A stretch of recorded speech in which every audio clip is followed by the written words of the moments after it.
घर की नई नवेली इकलौती बहू एक प्राइवेट बैंक में बड़े ओहदे पर थी। उसकी सास तकरीबन 1 साल पहले ही गुजर चुकी थी। घर में बुजुर्ग ससुर और उसके पति के अलावा कोई ना था। पति का अपना कारोबार था। पिछले कुछ दिनों से बहू के साथ एक विचित्र बात हुई। बहू जब जल्दी जल्दी घर का काम निपटाकर ऑफिस के लिए निकलती, ठीक उसी वक्त ससुर उसे आवाज देते और कहते, बहू मेरा चश्मा साफ कर मुझे देती जा। लगातार ऑफिस के लिए निकलते समय बहू के साथ यही होता।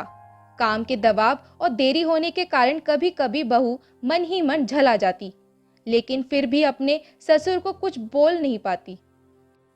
जब बहू अपने ससुर के इस आदत से पूरी तरह उब गई तो उसने पूरे माजरे को अपने पति के साथ साझा किया।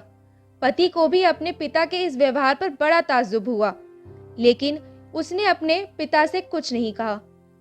पति ने अपनी पत्नी को सलाह दी कि तुम सुबह उठते के साथ ही पिताजी का चश्मा साफ करके उनके कमरे में रख दिया करो, फिर ये झमेला समाप्त हो जाएगा। अगले दिन बहू ने ऐसा ही किया और अपने ससुर के चश्मे को सुबह ही अच्छी तरह साफ करके उनके कमरे में रख आई। लेकिन फिर भी उस दिन वही घटना पूर्ण हुई और ऑफिस के लिए निकलने से ठीक पहले ससुर ने बहू को बुलाकर उसे चश्मा साफ करने के लिए कहा। बहू गुस्से में लाल हो गई, लेकिन उसके पास कोई चारा नहीं था।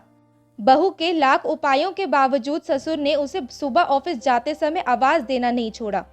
धीरे धीरे समय बीतता गया और ऐसे ही कुछ वर्ष निकल गए। अब बहू पहले से कुछ बदल चुकी थी। धीरे धीरे उसने अपने ससुर की बातों को नजरअंदाज करना शुरू कर दिया। और फिर ऐसा भी वक्त चला आया जब बहू अपने ससुर को बिल्कुल अनसुना करने लगी। ससुर के कुछ बोलने पर वह कोई प्रतिक्रिया नहीं देती और बिल्कुल खामोशी से अपने काम में मस्त रहती। गुजरते वक्त के साथ ही एक दिन बेचारे बुजुर्ग ससुर भी गुजर गए। समय का पहिया कहाँ रुकने वाला था, वह घूमता रहा। छुट्टी का एक दिन था। अचानक बहू के मन में घर की साफ सफाई का ख्याल आया। वो अपने घर की सफाई में जुट गई।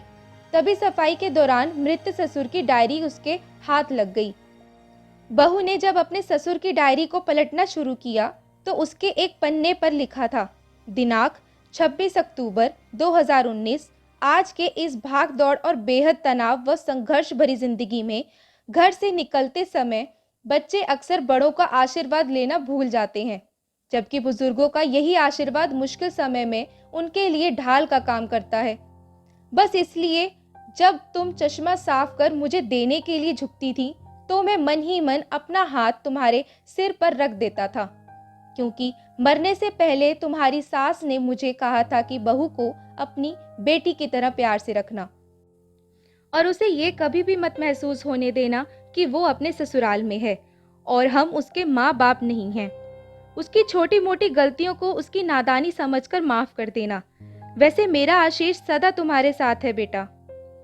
डायरी पढ़कर बहू फूट फूट कर रोने लगी। आज उसके ससुर को गुजरे ठीक 2 साल से ज्यादा समय बीत चुके हैं, लेकिन फिर भी वो रोज घर से बाहर निकलते समय अपने ससुर का चश्मा साफ कर उनके टेबल पर रख दिया करती है, उनके अनदेखे हाथ से मिले आशीष की लालसा में। जीवन में हम रिश्तों का महत्व महसूस नहीं करते हैं, चाहे वो किसी से भी हो, कैसे भी हो, और जब तक महसूस करते हैं तब तक वह हमसे बहुत दूर जा चुके होते हैं। सदैव प्रसन्न रहिए, जो प्राप्त है पर्याप्त है।